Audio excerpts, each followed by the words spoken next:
Thalitha, tukienda jambo la tatu, ambayo ni miongoni mwa yale mambo ambayo yanakuwa ni sababu na chanzo hawa wanawake kuwadhulumu waume zao, muqaranatu zawjati baina zawjiha wa ghairihi min azwaji sadiqatiha au qaribatiha.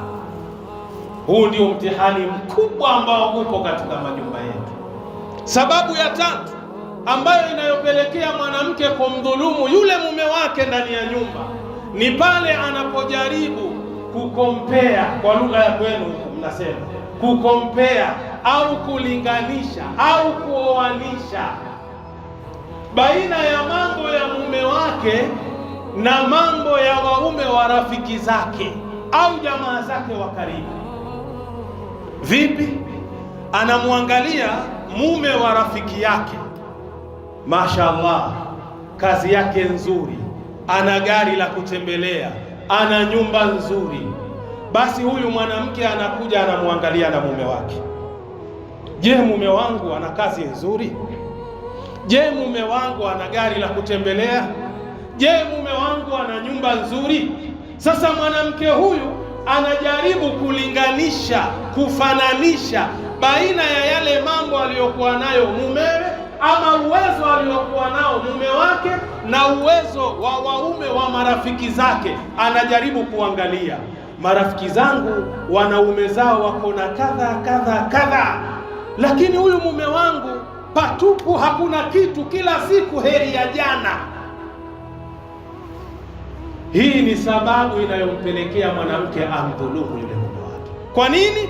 Fayahmiluha kusuru zawjiha, hayo mambo anayoyafananisha kutoka kwa mume wake kwenda kwa waume wa marafiki zake yatampelekea kushindwa kuvumilia yale mambo na kasoro alizokuwa nazo mume wake.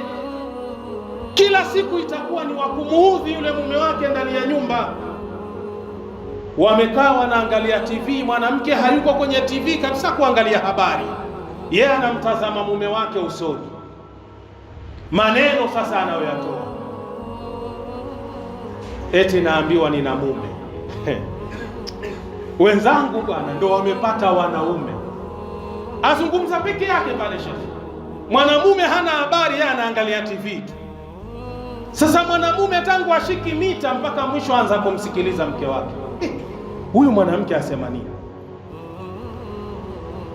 Wenzangu wanaishi kwenye nyumba nzuri, hebu angalia yao maisha yetu, kila siku afadhali ya jana. Inna lillahi wa inna ilaihi rajiun. Sasa inampelekea yule mwanamke kuyataka yale ambayo kwamba ni mazuri ndani ya nyumba yake, ambayo mume hana uwezo nayo. Ndiyo pale anakwenda kutafuta mpango wa kando, mwanamume ambaye atakuwa tayari amwezeshe awe na maisha mazuri kama maisha ya waume wa marafiki zake. Ndio pale siku mbili tatu umuelewi mke wako. Wewe ukitoka wenda kazini na yeye naye atoka, wala hujui enda wapi, wala hakuwaji. Ukija wafanya kuambiwa tuna majirani. Jirani siku hizi ukitoka na mke wako pia anatoka. Kwani ulimtafutia kazi nini? Kazi? Hapana, sijamtafutia kazi mimi. Basi fanya upelelezi ndugu yangu, isijakuwa mali yako yaliwa, una habari shekhi. Mwanamume na yeye anakosa amani na utulivu. Sasa anachofanya ni nini? Anaanza kumchunguza mke wake. Sababu ni nini imempelekea mpaka yule mwanamke kutoka nje kwenda kufanya upumbavu na ujinga? Kwa sababu ni kule kumfananisha yule mume wake, uwezo wake na maisha wanayoishi na maisha ya marafiki zake. Mwanamke akiwa hivi, wallahi kumdhulumu mume wake, hilo jambo ni jepesi wala sio zito kwake. Qala an-nabiy sallallahu alayhi wasallam, amesema Mtume, rehma na amani zimshukie yeye, ya ayuhan nas, enyi watu, innal ghina laysa an kathrati al-arad. Huyu ni Mtume anasema utajiri sio kuwa na mali nyingi. Sisi tunajua utajiri ni mtu kumiliki mali nyingi, mashallah, ana makampuni, ana mashamba, ana magari, ana mabiashara mbalimbali. Sisi huyo ndo tunamuona ni tajiri, lakini Mtume anamkataa, anasema tajiri sio yule mwenye mali nyingi. Je, Mtume tajiri ni nani?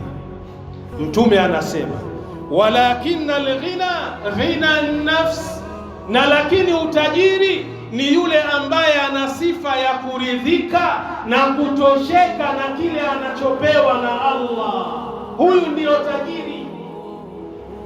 Ogopa mtu ambaye kwamba hatolei macho vya watu. Akimwona mtu na utajiri wake, anajua ya kwamba Allah amempa kwa malengo yake, na mimi Allah kaninyima kwa malengo yake na hikima yake. Kwa hiyo natakiwa niridhike na nitosheke na hichi kichache nilichokuwa nacho. Huu ndio utajiri. Kisha Mtume sallallahu alaihi wasallam akasema, wa inna Allaha azza wa jalla, na hakika ya Mwenyezi Mungu mwenye nguvu na mwenye utukufu, yuti abdahu ma kataba lahu min arrizq, anampa mja wake kile alichomuandikia kutokamana na riziki. Ile riziki ambayo unayoimiliki leo, ambayo unayoiona ni chache, tambua ndiyo Allah amekuandikia hiyo riziki uipate. Utakapoamua kupigana, utakapoamua kutafuta, utakapoamua kwenda mbio, lakini Allah ameandika huyu mja wangu riziki yake nataka iwe hii.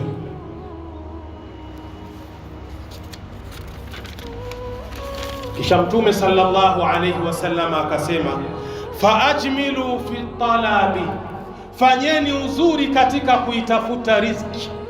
Maana yake tafuteni riziki ambazo ni za halali. Khudhu ma halla, chukueni kile ambacho ni cha halali. Wadau ma haruma, na mukiache kilichoharamishwa na Allah.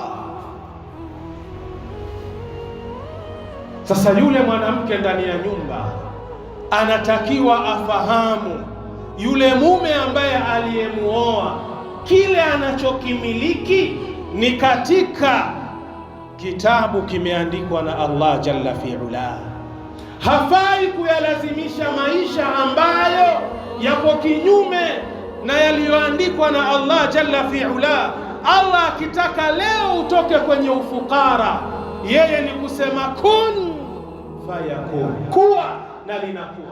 Ni wangapi wamelala mafukara na wameamka matajiri? Na ni wangapi wamelala matajiri wameamka mafukara? Yote anayepanga ni nani? Allah subhanahu wa ta'ala. Mwanadamu hatakiwi kufanya bidii kwenye haramu kwa sababu anatafuta ile mali nyingi. Hapana, Allah ashamuandikia afanye bidii yake kutafuta cha halali. Rawahu al-Bukhari, hadithi imepokewa na Imamu al-Bukhari kwa nambari 6446. Muslim kaipokea kwa nambari 1051.